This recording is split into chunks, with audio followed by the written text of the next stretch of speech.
Well, this morning we have finally come to the end of a very long series exploring the Sermon on the Mount. And I purposefully titled it The Way of the Follower, not the way of the Christian, not the way of the churchgoer or the religious or the spiritual. But this morning we're going to be reminded yet again that we've been invited to be a follower of Jesus, God revealed to us. The beginning of chapter 7, or part way through chapter 7, that is, Jesus finished his formal teaching. He's kind of laid his sermon out. He's kind of highlighted the vital principles of what it means to be a part of that following. Now remember the scene. Sometimes it's easy to forget. Go back to chapter 4. There's a group of people sitting on a hillside. And it's a group of people who were the outcasts and the hurting and the sick and the demon-possessed. And Jesus has gone to them and he's restored them. He's healed them. And they've been captivated by this guy. And now he's sitting there and he's saying, now you are the people of this kingdom that has come. There's a new king that has come. There's a new kingdom. And you're going to be a part of that. Well, what does it look like now to be a part of that whole kingdom movement? And so he's given us this detailed instruction of what it means. And then a couple weeks ago, we got to partway through chapter 7, starting at verse 13, where Jesus is now calling us to make a choice. And he's made it very clear, uncomfortably so, that there's two responses to us. There's one response that we really are to choose, but there's really two ways that you can go. And I hope you've caught that there's two gates, there's two ways, there's two ends and destinations. There's two kinds of teachers, two kinds of animals symbolized in those teachers, two kinds of trees, two kinds of fruit, right? And this morning we're going to look at two kinds of builders. And Jesus is kind of bringing us to the fourth warning in light of all of this teaching that he's given us. He's given us 4 warnings. We're looking at the last one and really calling us to make a final decision.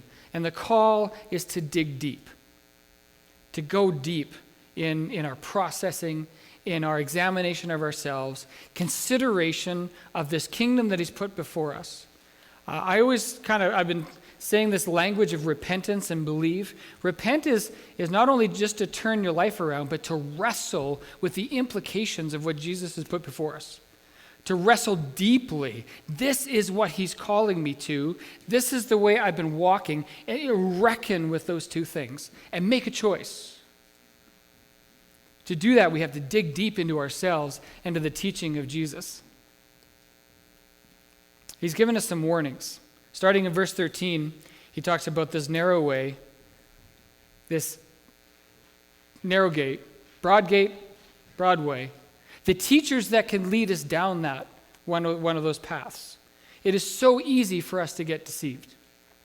He gave us another warning that we looked at last week about how many people think they're on this path, but they don't realize that they're living an unconscious hypocrisy. They say hypocritical words. They are self-deceived. They're not actually aware that one day God's going to look at them, and as we saw in verse 23, he's going to say, I don't know you. That's the second warning. And then he goes on to the warning today. And today he's warning us that, hearing God's word, the fact that you sit in a church service or maybe even read his word at some point through the week, that hearing it is not enough. These are God's words. Jesus' words are God's words, and hearing is not enough. You have to hear these words and put them into practice and actually obediently implement them into your daily life. And that's where Jesus starts in verse 24. He says, therefore, so in light of everything that I've just said, therefore, anyone who hears these words of mine and puts them into practice is like a wise man who built his house on the rock. The rain came down, the streams rose up, and the winds blew and beat against the house. Yet it did not fall, because it had its foundation on the rock. Here's the warning. But anyone who hears these words, notice they both heard. but does not put these into practice is like a foolish man who builds his house on the sand. The rain came up, the streams rose, and the winds blew and beat against the house, and it fell with a great crash. So we have this distinction between two kinds of builders, two kinds of houses, as it were. This is actually really not hard to understand on the surface, is it? Anybody could read these words and kind of get it. My family, whenever we kind of go on vacation or we hit a beach, we kind of like building sandcastles. And so a couple of years ago when we were sitting on the beach of the Mediterranean in Israel, we had just kind of seen the Temple Mount and stuff, and kind of ending our trip back in 2018, we said, hey, let's start building some sandcastles. And so we spent a couple hours building a temple-ish type sandcastle. And it took us several hours. And what was cool is as we were building it and getting seashells and stuff, people were walking by and going, wow, that's amazing. They were taking pictures, and, it was kind of neat.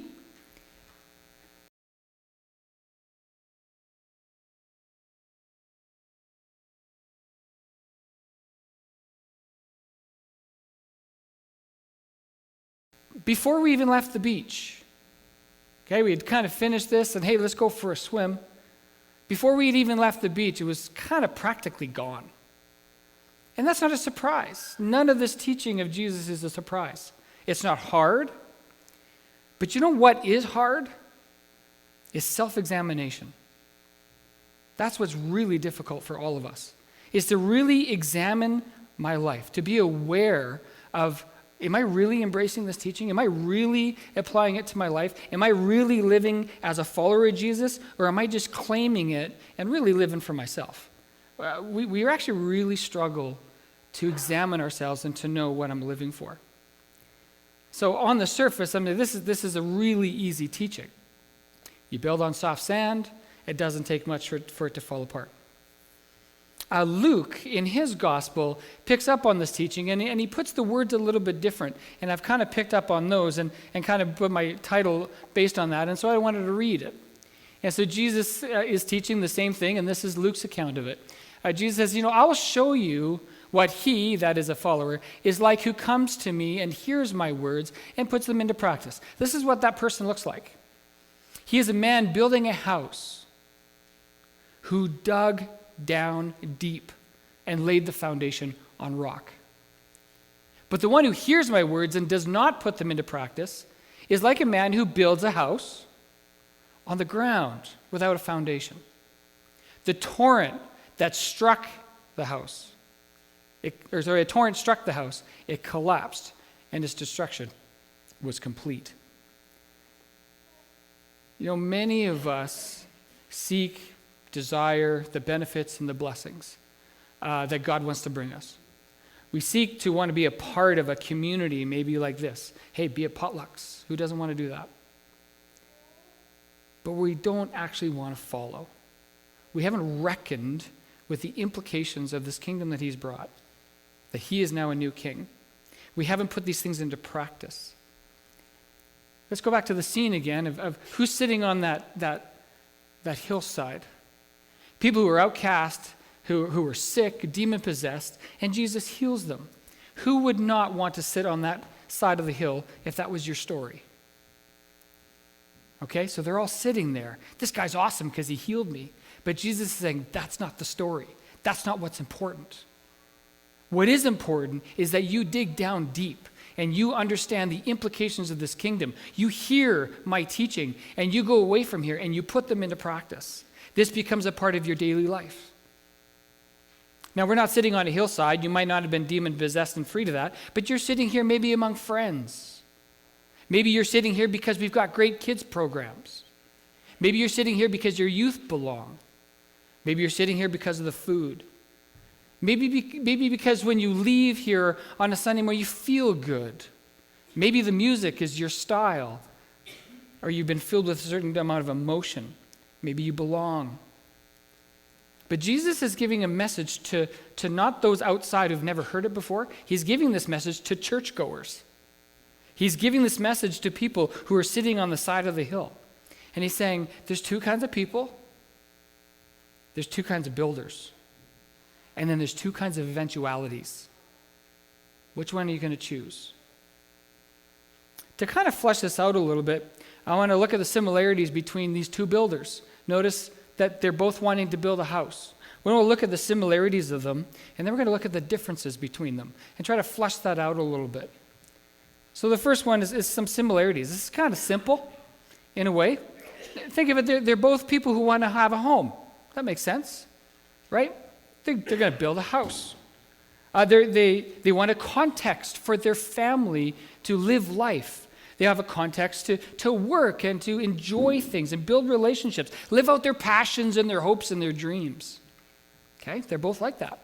They both chose a location with very similar proximity, similar view. It's on the shore, on the ocean shore, right? Gorgeous place to be. They're both subject to storms. That's what I found really interesting. In both situations, the storm came, and the severity of it was the same. The impact on the home, or in terms of the test, the trial, the stresses, was the same. They both faced hard times. They both are houses. Now, what do I mean by that? There's an external, display on there. There's something that can be seen by everybody. And on the surface, there's no difference. Do you notice that? If you ever come to a home that's been established, you have no idea what went on underneath the ground. They look very similar, and it's almost impossible to tell them apart. The point. What point is Jesus saying here? And it's really important that we capture this. The point that Jesus is saying is that what looks the same externally, above the ground, is really hard to discern what's underneath. It's hard to know who they really are. And there lies our vulnerability that Satan wants to come in and attack us with. If I just look the part, right? If people just appreciate me and like me, if I say the right things and do the right things and look the right way, then I am right. Does that sound familiar? That's church 101. And that's where we're vulnerable. Both houses look the same. Both people walking in the door look the same. Sitting here this morning, singing our songs, we look the same. And Jesus is saying is if you believe that is what it means to be a follower of Jesus, you're in danger. The Sermon on the Mount over and over is saying to us, pay attention to what's below the surface. There is a kingdom difference between someone who's playing the part and looks the part and the one who is a part of the kingdom. That's the whole point. And if you don't know what the difference is, you're on the verge of disaster because the storm is coming. Every one of us experiences the storm. And it's disastrous. And it's not obvious in people, just like it's not obvious in houses. So we need to learn to tell them apart. How do we tell them apart? Well, it's when the storm comes, right? And we see that all the time with hurricanes and all these kinds of things. The houses are awesome until the winds blow and the sea comes up and rises and beats against the house. Their identity, who they are, on what they're anchored, is exposed and attacked and threatened. And we see this in the lives of people all the time. So think back to your week, your month, your year. What did you do when you had a conflict come to your doorstep? What did you do when maybe somehow you were cut off or in traffic? What did you do when you were cut out of something that you value? What did you do when you felt insulted by a friend or rejected or not included? What did you do when you stubbed your toe? What did you do when the cows got out? What did you do when you had an opportunity to cheat on your income taxes? Maybe more significantly, what did you do when you got sick? When someone got sick that you loved? Cancer. What did you do when someone was in a car accident? What happened when your reputation was tarred and people misunderstood you? What did you do when maybe your love language wasn't spoken in your language? What did you do when your kids did not live up to your expectations and people saw it? What happened when your way of living was maybe undermined and you lost some money? What did you do when your kid rejects your parenting and your guidance and they go a different way?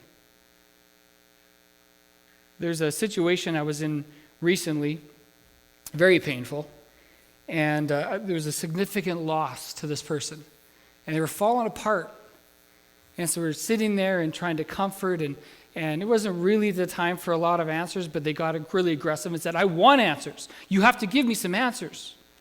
And so I started carefully trying to provide some perspective without really giving too many answers. And they just argued and got more mad and more mad. And finally at the end said, you know what? Look, the house is falling down. You're falling apart. Therefore, your foundation wasn't on Christ. When the tide comes in and the winds blow, who we are is revealed. I've told the story a few times about Stephen Curtis Chapman, the Christian singer, and if you remember the story, his natural-born son ran over his adopted daughter with his truck. Horrible story.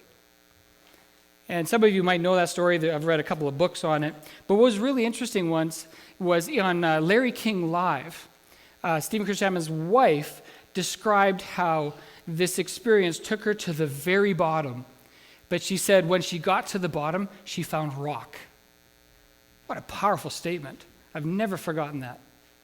And I've wondered if the storms beat against me and I lost the most dear things to me, would I be brought to the pit? But at the bottom of that pit, it would be rock.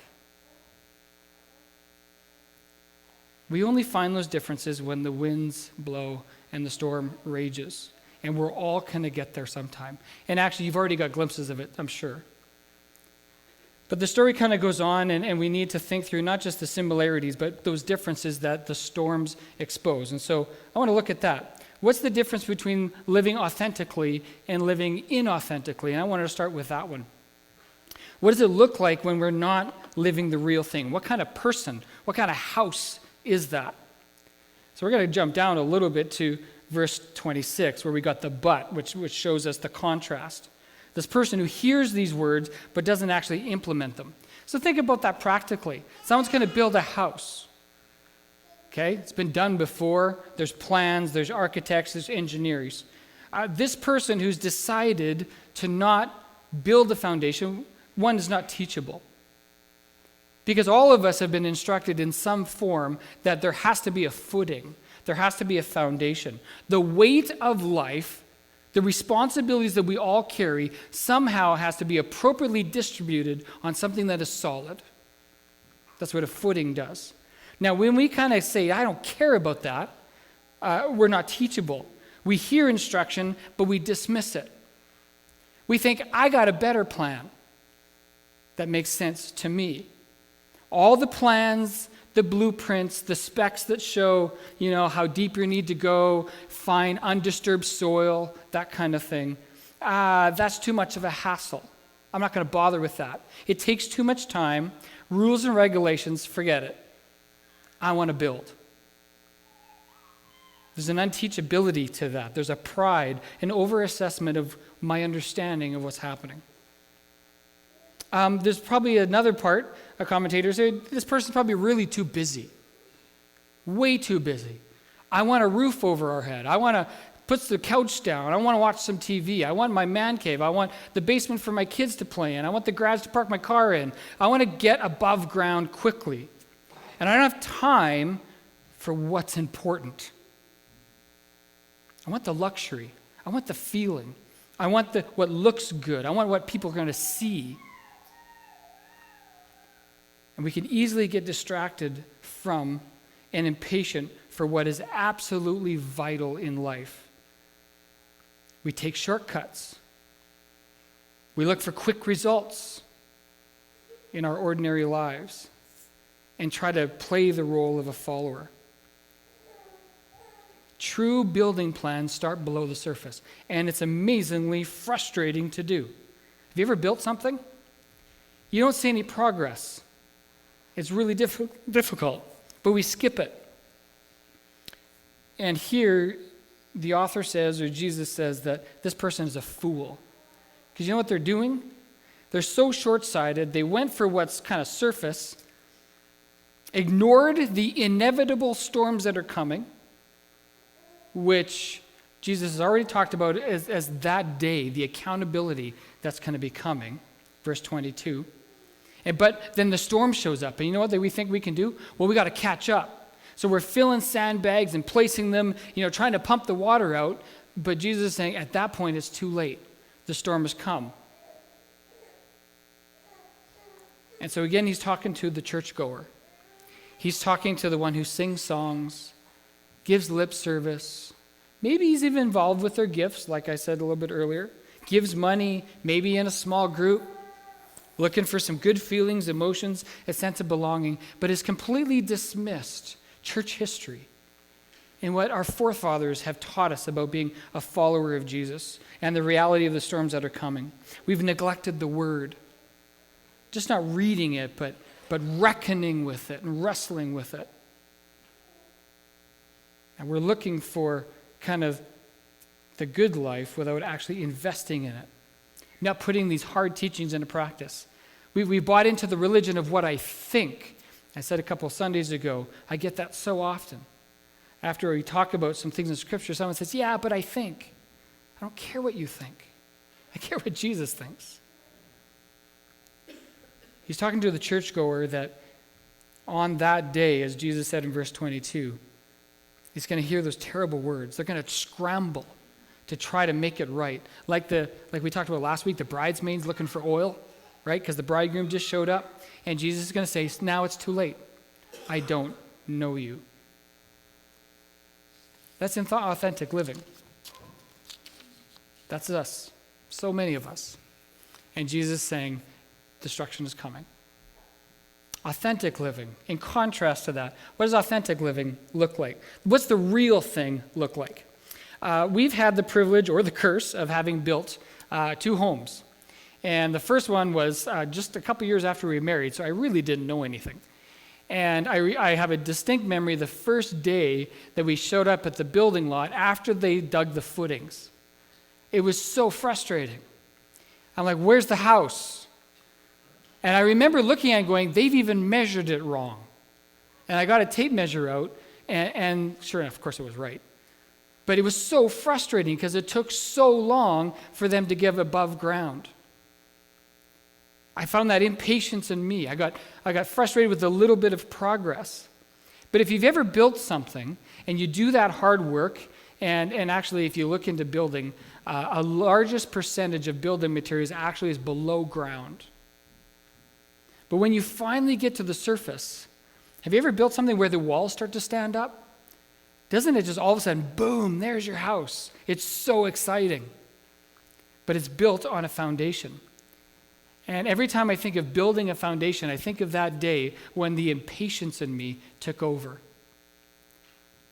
The real thing doesn't forget to dig deep. So I was trying to think, how do I communicate to you these points of authentic living, the digging deep and building on? The best way to go about it is let Jesus speak for himself. So in essence, what Jesus is doing here is going back to the Sermon on the Mount and saying, remember my teaching. So that's what I want to do. What does it mean to dig deep? These are just a few words that I picked out of the whole sermon that we need to take a moment to think about. So just take a second and read that.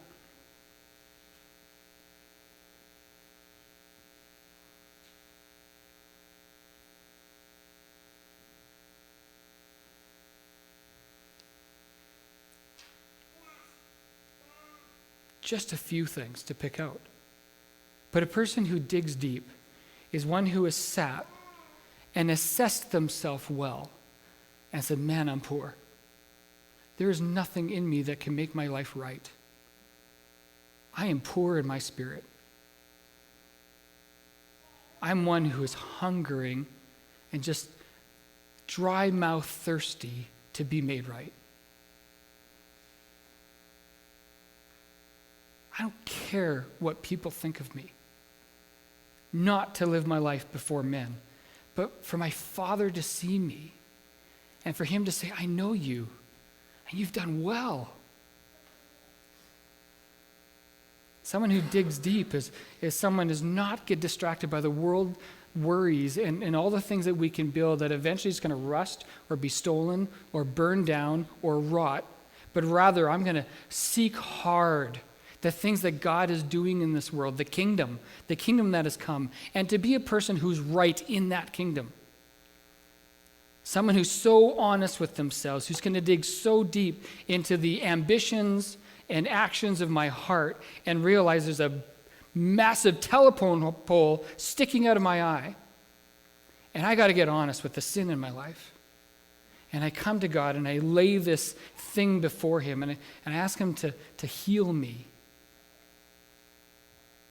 But then I can go from there and say, God, I want to be a part of your kingdom, so I'm going to ask for it. I'm going to seek it out, and I'm going to knock.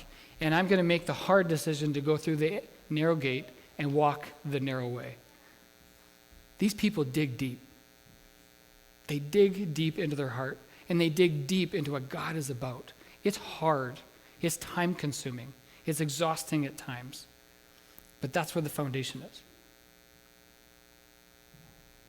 I want to move on from there. A person digs below the ground. Now, do you stop when you hit surface? No, you get to go beyond that.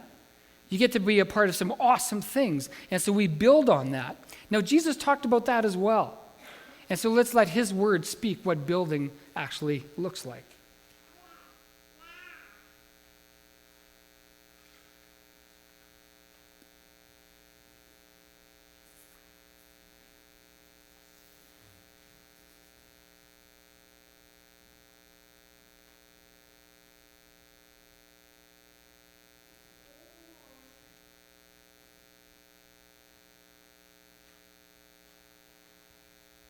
Someone who's building on the foundation that Jesus himself has established deals with people who have wronged them with mercy, which means I'm not going to give them what they deserve for their wronging. I'm going to seek to make peace between me and others and others between themselves. And I'm going to live in a way that is so contrary to the world that the world's going to reject it.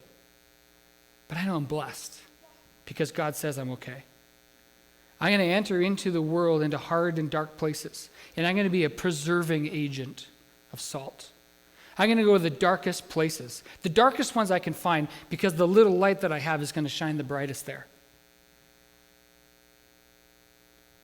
I'm going to go to my brother or my sister, and I'm going to seek in every way of making things right and reconciling. Because by our love for each other, the world will know that we're followers of Jesus. I'm going to go to my enemies, and I'm going to love them. I'm going to love them till it hurts. I'm going to give to those who are needy when nobody else is looking. Nobody else knows. But my God knows. I'm going to be so enthralled by his glory and everything we sung about this morning, that I'm going to pray, God, may your name be raised high. That's what hallowed means. To be on the highest pedestal, not mine, but your name. And I'm going to ask that the reality of your kingdom and renewal become a reality today in my life. Your kingdom come. And your will plays out in my life and how my resources and time and everything is. Your will, God, not mine. Interestingly, and we talked about this several weeks ago, that once this plank comes out of mine, out of love and service, I'm going to go to my brother and my sister, and I'm going to, can I help you with what's in your eye? And I'm going to do to others the way that I'd have them do to me. Just a few of Jesus' teaching on how we build on this foundation. And these are the things that the world is going to see, but it's going to last. This person is wise. And what they're focused on is finishing well. They're not wise just because they built a nice-looking house. They're wise because when the rain comes and the wind comes and the storm hits and the waves and all that, the thing still stands. This is when Jesus shows up on verse 22 that day, and he's assessing what our lives have been about. 1 Corinthians, I think it's chapter 3 or 4, talks about this. The things that we do is going to be tested through the fire, and we'll see what comes out on the other side. Jesus is giving us the tools and the teaching and the life to finish well. Every one of us starts well. All of you can start digging a hole or put some 2x4s together. In all honesty, very, very, very few finish well. It's a narrow way. So they know what is underground and what's out of sight is most important. And they've built their lives around it. It's not enough to complete the house. It's enough for the house to last. So we've got two builders. Both of them are in church. Both of them sing songs. Both of them listen to sermons. Both of them serve. Both of them might even be members. Both of them might hold positions. Both of them are physical above the ground. But there's only one that has gone deep spiritually. And it's not that they do religious things, but they long so much to be in communion with their Father. They long so much to receive his forgiveness and long so much to extend forgiveness, mercy, and grace to others. They long so much to be a part of a vibrant, living community that really wants to be a light in the world and serve the lost and the least. So I've said a lot over many months, and it's just time for you to spend some time on some questions. And we thought the best way to wrestle through that is to have communion together. But I do ask you to contemplate these things. Key questions. Do I really want to be a follower of Jesus? Now that Jesus has laid it out, do I actually want to follow him? Can you answer that question? What kind of person do I want to be? Not what person do I look like, but what kind of person am I really? Jesus outlined that in the beginning of the Sermon on the Mount. Blessed are. What impact do I want to have in the world? Chapter 5, being a light, being a preserving agent, being a city on a hill. What impact do I want to have in the world? How am I living every day? Starting in verse 17 of chapter 5, in your heart. How you give, how you pray, all the things that you do. Is it for other people to see it or for your Father to see it? How are you living every day? And then how are you living every day in terms of the world and the role that we have? And then finally, I just invite you to decide. We might come back to this. I'm not 100% sure, to be honest, right yet. But verse 28, when Jesus had finished saying these things, the crowd were amazed at his teaching, because he taught as one who had authority, not as the teachers of the law. This one is the king. What will you decide? We're going to have a time of just response with communion. We're going to do it a little differently. Often we kind of get up and we come and receive it from the hand of another, which is great. But I thought it would be wise to give us time to sit and contemplate these questions. And what am I deciding? Jesus has given us a remembrance that includes a bread and a cup of juice or wine or something. And these are symbols. They symbolize the body that was torn apart and broken and killed for me, so that I had a capacity to walk in the way. I'm going to hold a cup that symbolizes the blood that was shed for me.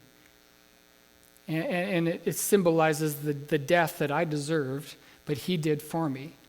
And it's by that blood my sin and what makes me not right gets washed away. And I think it's appropriate for us to sit and contemplate the weight of these things as we hold them in our hands. That we don't take these questions lightly. That we don't take sitting in church lightly and looking at God's word lightly. We don't take this question lightly. Will you follow me? And so during this next song, the elements are going to be passed, and I encourage you to just hold them and wrestle. Wrestle with that. And then at the end of the song, Pastor Andrew's going to come up and he's going to lead us in taking them together. A stern warning that if you are not committing to being a follower of Jesus, and every implication that it comes with that, I encourage you not to take it, because you will be held accountable for participating in the symbols of his body and his blood without actually committing yourself to walking as he walked. There's a huge warning there. But the other side of that is there's a fantastic invitation. That if you've come to a place where you are poor and you are so desperate for Jesus to come and make you right, and you're ready to start the journey of learning to walk as he walked, this is an invitation to receive that and to participate in that. And so the invitation is to come and receive it. But receive it carefully, with much fear, which means reverence and awe. And then from here, next week we've got a presentation from Piece by Piece on this wonderful gospel presentation they do in places like prisons and stuff. Come for that. After that, starting the week after, we're going to start a series in Romans chapter 8, where it answers the question, how do I really know this is a part of me?